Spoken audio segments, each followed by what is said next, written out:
हाँ हो गया, चलो ठीक है, आपसे टाइम पड़ रहा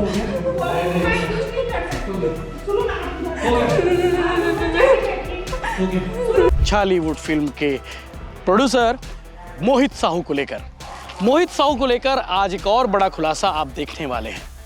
जिस दिन मोहित साहू ने शशि वर्मा के साथ मारपीट की, जिस फ्लैट में, उस फ्लैट में एक लौती चश्मदीद थी वहां पर की सिक्योरिटी गार्ड कि अंदर में ही थी, वो पूरा खून से सनी हुई थी, डरी हुई, कांप रही थी। हम लोग को देखे, उसके बाद वो खड़ी हुई थी, वहीं पर मौजूद थी, रो रही थी हम लोग को देखकर। और उसके बाद मोहित साहू निकल कर मेरा पैर छुए। मैं उसके भाई को बोली कि लड़की को निकालो, उसको थाना लेके जाओ। आज उस सिक्योरिटी गार्ड को आप सुनने वाले हैं कि उन्होंने उस दिन, घटना वाले दिन, यानी कि जिस दिन का ये कांड है, लगभग 22 जनवरी के आसपास, 22 जनवरी की तारीख की जो कुछ हुआ फ्लैट के अंदर, फ्लैट में, वो सब कुछ आपको बताने वाली है सिक्योरिटी गार्ड। हमारे सहयोगी गुलशन देवांगन ने उनसे बातचीत की है और गुलशन देवांगन ने वो सारे सवाल सिक्योरिटी गार्ड से पूछे हैं, उस दीदी से पूछे हैं जिन्होंने घटना को बहुत करीब से देखा है। नमस्कार, जय जोहार, जय छत्तीसगढ़ में यशवंत साहू और आप देखना शुरू कर चुके हैं भिलाई टाइम्स और आप रोज नए नए किस्से कहानी देख रहे होंगे एन माही प्रोडक्शन के मालिक, छालीवुड फिल्म के प्रोड्यूसर मोहित साहू को लेकर आज एक और बड़ा खुलासा आप देखने वाले हैं। जिस दिन मोहित साहू ने शशि वर्मा के साथ मारपीट की, जिस फ्लैट में, उस फ्लैट में एक लौती चश्मदीद थी वहां पर की सिक्योरिटी गार्ड। आज उस सिक्योरिटी गार्ड को आप सुनने वाले हैं कि उन्होंने उस दिन, घटना वाले दिन, यानी कि जिस दिन का ये कांड है, लगभग 22 जनवरी के आसपास, 22 जनवरी की तारीख की जो कुछ हुआ फ्लैट के अंदर, फ्लैट में, वो सब कुछ आपको बताने वाली है सिक्योरिटी गार्ड। हमारे सहयोगी गुलशन देवांगन ने उनसे बातचीत की है और गुलशन देवांगन ने वो सारे सवाल सिक्योरिटी गार्ड से पूछे हैं, उस दीदी से पूछे हैं जिन्होंने घटना को बहुत करीब से देखा है। लगातार अलग अलग कहानी, अलग अलग किस्से, अलग अलग बातें सामने आ रही है इस विषय में। आपको मालूम होगा कि शशि वर्मा, जैसा कि खबरें सामने आई थी कि शशि वर्मा जो है एन माही प्रोडक्शन के मालिक, प्रोड्यूसर मोहित साहू की गर्लफ्रेंड है और दबावपूर्वक गर्लफ्रेंड बनाया गया, ऐसी भी खबरें सामने आई थी। और शशि वर्मा ने देवेश तिवारी जी को इंटरव्यू दी। उस इंटरव्यू को सुनने के बाद पता चला कि कहानी तो बहुत कुछ अलग है और बहुत जानने की ज़रूरत है इस कहानी में। और कहीं ना कहीं इस इंटरव्यू के बाद मोहित साहू की मुश्किलें बढ़ने वाली है। फिलहाल मोहित साहू कहाँ हैं ये किसी को नहीं मालूम, लेकिन बीच में खबरें आई थी कि अस्पताल में भर्ती है, फिनॉइल पी लिया है, फिनॉइल पीने के बाद जो है अस्पताल में उपचार जारी है। लेकिन अभी अस्पताल में है या फिर अस्पताल से डिस्चार्ज हो गए हैं ये नहीं मालूम। पुलिस ने एफआईआर दर्ज कर ली है और एफआईआर दर्ज करने के बाद मामले की जाँच जारी है।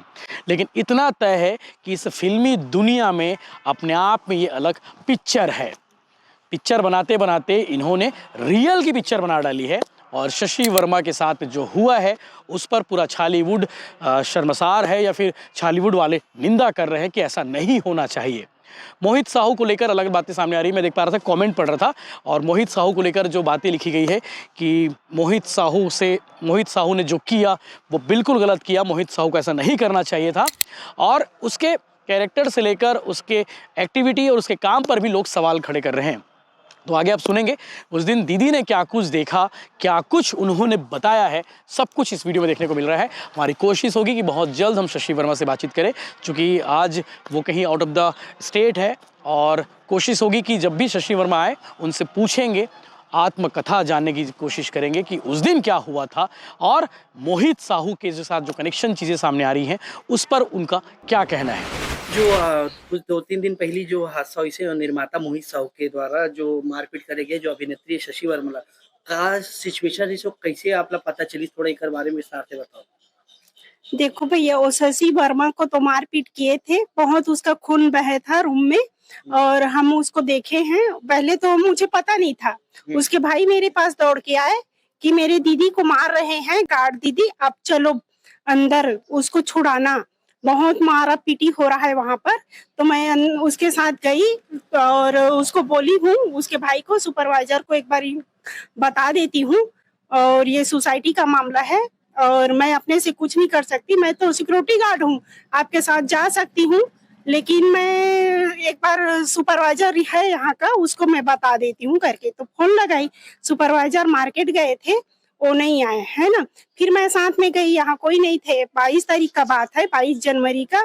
तो फिर मैं गई वहां पर, तो दरवाजा टूटा हुआ था और मतलब ऐसे ही लगाए हुए थे, लॉक नहीं था।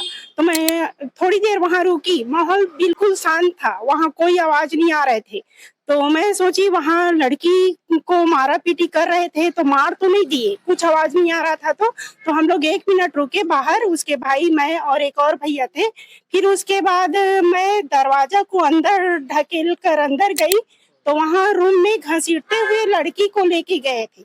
रूम को दरवाजा का धक्का दे के गई, तो वहां बहुत खून फैला हुआ था, सामान भी बहुत फैले हुए थे।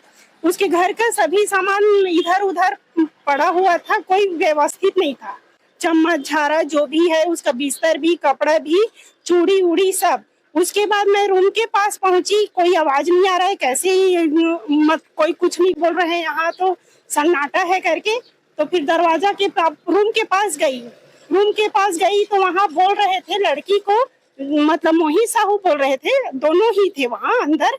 और मोहित साहू बोल रहे थे कि मतलब मैं तुम्हारे भाई का मर्डर करूंगा, तुमको मार के फेंक दूंगा, तुम क्या समझती हो, ऐसा करके बोल रहे थे। आपके सामने? मेरे सामने नहीं, मैं दरवाजे रूम के अंदर उसको बोल रहे थे, मैं दरवाजे के बाहर थी, हॉल में खड़ी हुई थी। तो मैं सुनी। उसके बाद ना लड़की को फिर मत मारे, तुम मर्डर वर्डर का बात कर रहे हैं करके, मैं तो सिक्योरिटी हूँ, ऐसे करके दरवाजा को खटखटाई। फिर उसके बाद समझ गए कि बाहर आदमी आ गए हैं करके घर में, तो निकला, मोहित साहू निकल गए बाहर। उसके बाद लड़की अंदर में ही थी, वो पूरा खून से सनी हुई थी, डरी हुई, कांप रही थी। हम लोग को देखे, उसके बाद वो खड़ी हुई थी, वहीं पर मौजूद थी, रो रही थी हम लोग को देखकर। और उसके बाद मोहित साहू निकल कर मेरा पैर छुए। मैं उसके भाई को बोली कि लड़की को निकालो, उसको थाना लेके जाओ। और मोहित साहू निकल कर मेरे पैर छू रहे थे और बोल रहे थे कि मतलब किसी को मत बताओ, यहाँ पर किसी को जानकारी नहीं होना चाहिए, ऐसे करके। और मेरा घर का मामला है करके बोल रहे थे, मेरा घर का मामला है, किसी को मत बताओ, यहाँ ओपन मत करो, किसी को पता नहीं चलना चाहिए, ऐसा बोल रहे थे। मैं बोली मैं सिक्योरिटी गार्ड हूँ, मेरे नजर में आपके घर में खून खराबा हुआ है और मैं तो ओपन करूंगी ही, क्योंकि ये सोसाइटी का मामला है। मैं आपके घर में मौजूद हूँ, मैं सब चीज देख ली हूँ, आपके घर में पूरा सामान फैला हुआ है, बिखरा हुआ है और आपके घर में खून पड़ा हुआ है। तो ये इसको मैं मना नहीं कर सकती, लड़की जाएगी थाना, रिपोर्ट करेगी, आप जानो, आपका काम जाने। अच्छा, पता कैसे चली सब? उसके भाई आए थे ना मेरे पास, मैं यहीं बैठी थी अपने गार्ड रूम के पास, वो दौड़ के आए, दीदी गार्ड दीदी चलो, वहां पे दौड़ते हुए आए थे। मैं बहुत घबरा गया हूँ, दीदी को बचाना है, दीदी को मार रहे हैं कोई, ऐसे करके। तो मैं गई, क्यों मतलब कोई क्यों मारेगा, क्या बात है करके। तो नहीं पता दीदी, बहुत मारपीट हो रहा है, बहुत मारपीट हो रहा है, आप चलो उसको छोड़ाना। क्या तो पहले भी कभी वो लड़की को यहाँ पे देखे हैं? नहीं, मैं नहीं देखी, कभी नहीं देखी? नहीं देखी। अच्छा, और जब गाड़ी जब कैसे पहले लॉक, आप बता रहे रूम में दरवाजा को लॉक करके चले गए थे कैसे? नहीं पता मेरे को, जब मारपीट हुआ ना, उसका भाई आया तभी मैं गई हूँ, उसके पहले मुझे पता नहीं है कुछ बात। लोग जैसे बता रहे थे कि वो यहाँ बैठे हुए थे और इतनी स्पीड में मोहित साहू आए कि गाड़ी से ऐसा लगा कि ठोक देंगे, स्पीड में ही गए हैं, स्पीड में ही मेरे सामने से गए हैं, उसको नहीं पता मेरे को। और उसके बाद वो रूम में गए, सब लोग बाद में बताए कॉलोनी, कुछ लोग नहीं, ऐसा कुछ भी था ना? हाँ ऐसा कुछ था, लेकिन मुझे पता नहीं है उसके बारे में। स्पीड से गए हैं और दरवाजा वो तोड़े। बाद में यहाँ के और कुछ लोग हैं, उन लोग बताए कि मतलब दरवाजा ठोकने का आवाज आया है, बहुत देर से उसको मार रहे हैं, ऐसे करके। तो मैं उसको बोली हूँ बाद में कि मुझे बताना था, मैं जाके देखती क्या बात है, आप लोग कोई नहीं बताए कॉलोनी के लोग, ऐसा करके उन लोग को, कुछ लोगों को बोली। आई थी उसके बाद? कोई पुलिस नहीं आए हैं 2-3 दिन से। 2-3 दिन से पुलिस नहीं, कल उठा के ले गए हैं उसको, रात 3 बजे नाइट में। इन 2-3 दिनों हाँ, नहीं, उसके घर में पूरा सामान फैला हुआ था और लड़की का चूड़ी वो पहनी थी, मंगलसूत्र, उसके चेहरे में पूरा खून से नहाई थी पैर से लेके सिर तक। और वो उस उतना में वो ये बोल रहे थे मोहित साहू कि मेरा पर्सनल मामला है, मेरा घरेलू मामला है। मैं बोली आपका घरेलू मामला नहीं है ये, अब मैं सिक्योरिटी गार्ड आपका घर देख ली हूँ, आपको देख ली हूँ, आपके घर में खून खराबा है, ये सोसाइटी का मामला है, ये तो थाना जाएगा। क्या उस समय मोहित साहू शराब पी कर रखे थे वो नहीं पता मेरे को। आप जब उनसे मिली थी आपने बताया कि आपके पैर पड़े, तो उस समय तो समझ तो आया नहीं नहीं, मुझे वैसा समझ नहीं आता भैया, मैं नहीं जानती हूँ वो शराब पिया था कि क्या था, लेकिन वो टेंशन में था, बहुत टेंशन में। हाँ, लेकिन वो आके मेरे पैर छुए और मोबाइल को छीनने की कोशिश में मेरे हाथ को ऐसे ऐसे पकड़ रहे थे। और उसके बाद वो बोले हाँ, और मेरे मोबाइल को छीनने के प्रयास से वो मेरे को पकड़ रहे थे ऐसे हाथ को। मैं बोली मैं सिक्योरिटी गार्ड हूँ, लेडी सिक्योरिटी हूँ, आप चेयर में बैठिए, अलग होके बात करिए, है ना, दूर होके बात करिए, मुझे पकड़ पकड़ के बात मत करो।